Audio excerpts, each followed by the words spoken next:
Assalamualaikum warahmatullahi wabarakatuh. Shalom, Om Swastiastu, Namo Buddhaya, Salam Kebajikan. Perkenalkan, kami dari kelompok 2. Di sini kami akan mempresentasikan hasil kerja kami berupa review paper dengan judul Targeted Gold Nanoparticles Enable Molecular CT Imaging of Head and Neck Cancer, an in vivo study. Sebelumnya perkenalkan anggota kelompok kami. Yang pertama ada Salsabila Alismail, Muhammad Aswin Ashar, Nadra Hafiza, Sarah Nabila, dan Betaria Tirta Swarga. Baik, di sini saya akan membawakan tentang introduction atau pendahuluan dari paper ini. Yang pertama merupakan molecular imaging atau pencitraan molekuler. Nah, pencitraan molekuler itu dapat didefinisikan sebagai teknik yang memungkinkan kita dapat melihat secara langsung atau tidak langsung, memantau dan merekam distribusi molekuler temporal spasial atau proses seluler untuk aplikasi biokimia, biologi, diagnostik, dan terapeutik. Macam-macam molecular imaging ini ada banyak seperti fluorescence imaging, MRI atau magnetic resonance imaging, dan CT atau computed tomography. Namun, pada molecular imaging, fluorescence imaging, dan MRI memiliki kekurangan seperti yang pertama pada fluorescence imaging, nantinya akan didapatkan hasil berupa gambar, tetapi memiliki resolusi spasial yang rendah, sehingga jaringan yang diamati itu kurang jelas. Kemudian pada MRI atau Molecular Resonance Imaging, nantinya memang akan dihasilkan gambar dengan resolusi spasial yang jauh lebih tinggi, sehingga jaringan atau organ yang sedang diamati dapat terlihat dengan jelas. Tetapi, biaya operasional MRI ini sangatlah mahal, dan waktu pemindaian atau scanning dari MRI ini membutuhkan waktu yang cukup lama, sehingga digunakanlah computed tomography atau CT, di mana computed tomography atau CT ini memiliki resolusi dan densitas yang jauh lebih baik, sehingga nantinya akan menghasilkan gambar resolusi spasialnya itu lebih tinggi. Selain itu, harganya yang terjangkau dan aksesibilitas lebih mudah, dan memungkinkan rekonstruksi visual atau pemindaian atau scanning tiga dimensi itu dengan waktu yang jauh lebih singkat. Kemudian, CT atau computed tomography ini seringkali dapat kita temui di klinik-klinik. Penggunaan CT dapat juga digunakan untuk melakukan pemindaian atau imaging untuk tumor atau kanker kepala dan leher, di mana tumor dan atau kanker kepala dan leher ini sulit sekali untuk dideteksi karena biasanya dapat disalahartikan sebagai penyakit yang lain.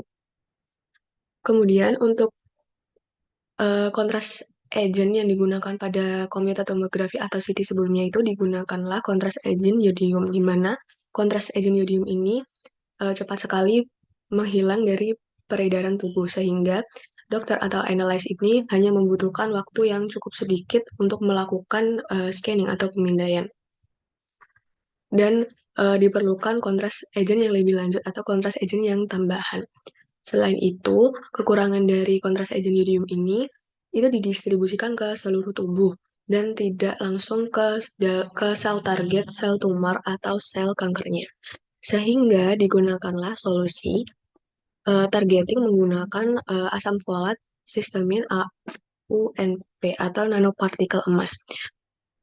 Digunakan nanopartikel emas ini karena nanopartikel emas itu memiliki berat molekul yang lebih tinggi daripada yodium, sehingga dia tidak mudah hilang dalam peredaran dalam darah tubuh. Kemudian untuk asam folat, digunakan asam folat karena asam folat ini memberikan kemampuan penargetan pada nanopartikel emas. Selain itu, sel-sel kanker itu jauh membutuhkan lebih banyak vitamin asam folat karena metabolismenya yang lebih tinggi dan terdapat lebih banyak reseptor asam folat pada permukaan sel tumor atau sel kanker dibandingkan dengan sel normal. Kemudian, asam folat sebagai faktor penargetan telah dimodifikasi ke permukaan nanopartikel emas dengan penghubung sisteamin atau sistemin. Nah, sisteamin ini merupakan jenis penghubung yang tidak beracun. dan dengan mudah itu menempel pada permukaan nanopartikel emasnya karena terdapat gugus SH dan tidak memerlukan pratiolasi. Dan di sisi lain ujung lain sisteaminnya ini terdapat gugus amino yang mudah melekat pada gugus karboksilatnya asam folat. Selanjutnya, saya akan membahas material dan metode. Untuk material, yang pertama ada air murni, kemudian ada sel KB dan fibroblast kulit manusia atau HDF yang dikultur dalam media DMEM dengan 10% FBS. Kemudian ada inkubator dengan suhu 30 derajat Celcius dan 5% CO2. Kemudian ada MTT, asam folat atau Fa, garam emas yaitu HAUCl4 dan dimetil sulfoksida atau DMSO. Kemudian untuk metode yang pertama ada sintesis nanopartikel emas yang terikat pada asam folat. Dibagi menjadi dua tahap yaitu persiapan sisteamin yang terikat asam folat, lalu penempelan nanopartikel AU ke sisteamin yang terikat asam folat tersebut. Untuk persiapan sisteamin yang terikat asam folat, yang pertama ada sintesis asam folat teraktivasi N-hidroksisuksinimida atau FANHS. Yang pertama dilakukan adalah DMSO dan trietilamina dicampur dengan perbandingan 100:1, kemudian diaduk selama 10 menit. Selanjutnya dilakukan penambahan 0,25 gram Fa atau asam folat yang kemudian diaduk dalam kondisi gelap selama 1 malam. Kemudian dilakukan penambahan 0,1 gram di sikloheksil karbodimida dan 0,1 gram N-hidroksisuksinimida yang kemudian diaduk juga selama 24 jam. Lanjut dilakukan penyaringan DCU atau disikloheksil urea dan dilakukan penghilangan DMSO serta trietilamina dikarenakan akan menyebabkan toksisitas dalam vakum. Kemudian persiapan FA yang menyelekat pada sistamin. Yang pertama dilakukan pelarutan FANHS dalam campuran 2:1 DMSO dan trietilamina, lalu dilakukan penambahan 0,1 gram sistamin dan dilakukan pengadukan selama 24 jam. Kemudian untuk penempelan nanopartikel AU ke sistamin, yang pertama dilakukan sintesis dari AU nanopartikel, yaitu dilakukan pencucian wadah terhadap semua wadah yang digunakan dengan menggunakan HCl dan HNO3 dengan perbandingan 3:1 dan juga air suling, lalu dikeringkan di dalam oven. Kemudian dilakukan penambahan 5 mili HAUCl4 dan penambahan 90 mili air deionisasi dimasukkan ke dalam balon 3 katup, kemudian diaduk. Kemudian ketika larutan mencapai suhu didih, ditambahkan C6H11Na3O10 dengan cepat. Kemudian diamati perubahan warnanya, di mana akan terjadi perubahan warna menjadi kuning pucat lalu menjadi merah. Selanjutnya untuk penempelan dilakukan pengeringan FA sistamin, kemudian ditambahkan ke larutan AONP secara bertahap dan diaduk selama 4 jam. Selanjutnya dilakukan permunian dengan sentrifugasi dan dicuci 2 kali dengan air deionisasi. Oke, metode selanjutnya yaitu teknik karakterisasi. Adapun teknik karakterisasi yang digunakan ada 3, yaitu TEM, UV spektroskopi, serta inductively coupled plasma optical emission spectrometry. Jadi, TEM ini merupakan teknik yang digunakan untuk menyelidiki morfologi, bentuk, maupun ukuran dari nanopartikel emas. Nah, TEM ini juga memungkinkan pengamatan tingkat nanometer atau skala yang sangat kecil dan memberikan gambaran visual yang sangat detail tentang nanopartikel emas. Teknik karakterisasi yang kedua yaitu UV spektroskopi. Nah, teknik ini juga digunakan untuk merekam spektrum penyerapan cahaya ultraviolet visible oleh nanopartikel emas. Teknik ini membantu dalam menganalisis sejauh mana AUNPS menyerap serta menyebarkan cahaya pada berbagai panjang gelombang yang dapat memberikan informasi tentang sifat optik partikel tersebut. Teknik karakterisasi yang ketiga yaitu ICP-OS atau Inductively Coupled Plasma Optical Emission Spectrometry. Teknik ini digunakan untuk mengukur konsentrasi nanopartikel emas dalam gram per mililiter dengan cara mengukur intensitas cahaya yang dipancarkan oleh elemen-elemen dalam sampel. Teknik ini adalah analisis kuantitatif yang memungkinkan untuk menentukan jumlah elemen-elemen tertentu dalam sampel dengan tingkat sensitivitas yang tinggi. Dengan menggunakan kombinasi antara ketiga teknik ini, penelitian serta ataupun eksperimen dapat memperoleh pemahaman yang mendalam tentang sifat fisik, kimia, maupun optik dari nanopartikel emas yang sedang diteliti. Lalu metode selanjutnya yaitu in vivo CT imaging dari model tumor KB. Nah, pada metode ini digunakan tikus jantan yang berusia 4 hingga 6 minggu disuntikan secara subkuntan pada kaki bagian kanannya dengan 10 kali 10 pangkat 6 sel per tikus. Setelah 3 minggu, tumornya itu mencapai ukuran 0,1 cm pangkat 3, kemudian dilakukan CT scan 64 lapisan pada tikus dengan parameter tertentu. CT scan ini dilakukan sebelum maupun setelah injeksi intravena nanopartikel dengan konsentrasi 3 kali 10 pangkat 3 mikrogram per mililiter. Lalu dilakukan pemeriksaan pada 3 serta 6 jam setelah injeksi untuk mengevaluasi distribusi nanopartikel dalam tikus. Metode yang selanjutnya adalah in vivo biodistribusi dari AUNPS dan folic acid cis AUNPS setelah injeksi intravenous. 6 jam setelah injeksi nanopartikel emas dan FA-cis AUNPS ini, serta pencitraan CT scan, tikus-tikus tersebut itu mati. Kemudian organ-organnya seperti tumor, hati, paru-paru, jantung, ginjal kiri maupun kanan, serta limpa mereka itu diangkat, kemudian ditimbang, lalu diiris menjadi potongan-potongan yang berukuran 1-2 mm dan direndam dalam larutan aquilegia selama 4 jam. Kemudian jumlah nanopartikel emas itu dalam berbagai organ diukur menggunakan ICP-OS. Lalu metode selanjutnya bisa di next. Itu adalah studi histologis.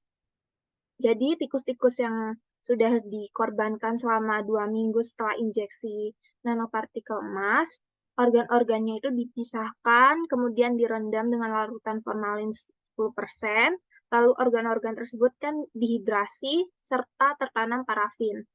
Kemudian spesimen tersebut itu dipotong berukuran 3 mm dengan menggunakan mikrotom, kemudian dicuci dengan larutan PBS. Lalu digunakan untuk uji hematoksilin dan eosin. Nah, uji hematoksilin dan eosin ini yang pertama itu stepnya adalah organ-organ tersebut ditempatkan pada wadah koplin yang berisi hematoksilin selama 2-3 menit. Setelah itu spesimen tersebut dicuci dengan air lalu direndam dalam larutan eosin Y sebesar 1% selama 1 menit. Kemudian penutup kaca itu dihidrasi serta ditempatkan di atas slide sebelum diamati menggunakan mikroskop optik. Metode yang terakhir yang digunakan yaitu analisis statistik.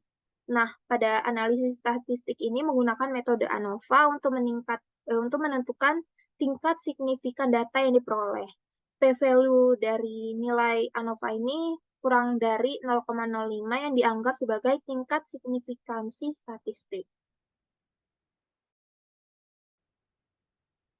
Selanjutnya yaitu result and discussion. Yang pertama sintesis dan karakterisasi FA-CIS, AUNPS, dan nanopartikel emas. Di gambar kiri pada FA-CIS AUNP menampilkan surface plasmon permukaan yang khas pada 705 nanometer yang menunjukkan pembentukan nanopartikel emas. Nanopartikel emas yang tidak dimodifikasi menampilkan karakteristik serapan plasmon permukaan pada 520 nanometer. Di gambar kanan, itu menggunakan karakterisasi TEM dapat terbentuk FA-CIS AUNPS yang memiliki bentuk bola dengan diameter rata-rata 15 nanometer. AUNP dengan diameter 15 nanometer itu memiliki ukuran yang tepat untuk meningkatkan kontras pada pencitraan CT dan bisa dimungkinkan untuk deteksi kanker kepala dan leher secara molekuler. Di gambar tengah ini merupakan menggunakan karakterisasi FTIR. Di 1315 itu menunjukkan adanya getaran asimetris NH2 pada gugus fungsional asam folat. Di 1627 dan 1677 adanya getaran ikatan CO pada gugus fungsional asam karboksilat. 1516 terdapat getaran ikatan pada CO dan gugus fungsional CONH. Di 3000 dan 3500 adanya getaran ikatan CH pada gugus fungsional asam folat dan getaran ikatan NH pada gugus fungsional sistein. Yang terakhir yaitu uji sitotoksisitas di gambar A, itu dimodifikasi dengan folic acid yang pada FA-CIS AUNP menunjukkan efek sitotoksik di konsentrasi lebih tinggi, yaitu lebih dari 50 mikrogram per mililiter. Itu efek sitotoksiknya itu tergantung pada waktu paparan dan konsentrasi nanopartikel emasnya. Di gambar B itu menggunakan HDF sel normal fibroblast yang nanopartikel emas FA-CIS AUNP-nya relatif lebih aman. Tetapi KB dan HDF sel itu menurun drastis seiring bertambahnya waktu, namun tidak signifikan. Selanjutnya pencitraan CT untuk tumor KB xenografted pada in vivo. FA-CIS AUNP baik target maupun non-target dapat digunakan untuk penginderaan CT sel tumor in vivo. Gambar menunjukkan potongan koronal pemindaian CT pada tumor KB yang diinjeksikan dengan FA-CIS AUNP dan AUNP saja dengan konsentrasi 3 kali 10 pangkat 3 mikrogram per mili sebanyak 200 mikroliter 3 jam dan 6 jam setelah injeksi. Semuanya, baik targeted maupun non-targeted, mengalami peningkatan kontras CT pada area tumor dengan penajaman terkuat terjadi pada 3 jam setelah injeksi. FA-CIS AUNP meningkatkan intensitas X-ray sebesar 2,03 kali lebih tajam dibandingkan AUNP saja. Hal ini disebabkan karena keberadaan dari reseptor asam folat yang terdapat pada permukaan sel tumor. AUNP memasuki sel melalui proses endositosis, mengakibatkan peningkatan pada atenuasi atau peredaman intensitas X-ray. Hasil menunjukkan bahwa seiring berjalannya waktu setelah injeksi, jumlah atenuasi X-ray semakin berkurang pada tumor. Hal ini menunjukkan bahwa FA-CIS AUNP memiliki potensi besar untuk digunakan sebagai kontras agent targeted CT imaging untuk sel kanker dan dapat diaplikasikan pada bidang medis secara klinis.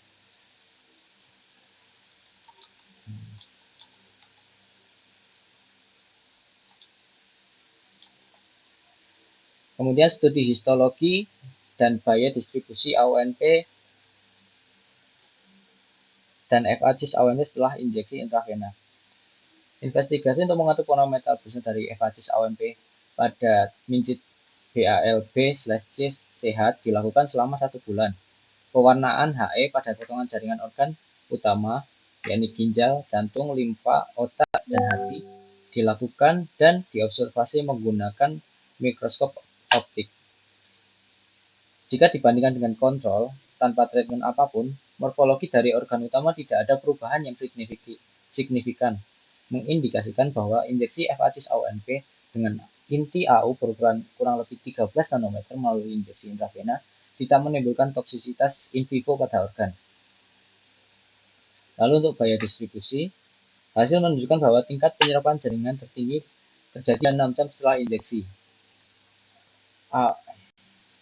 Pada kedua jenis nanopartikel, tumor memiliki massa AU tertinggi per gram jaringan atau ppm-nya didapatkan melalui analisis ICP.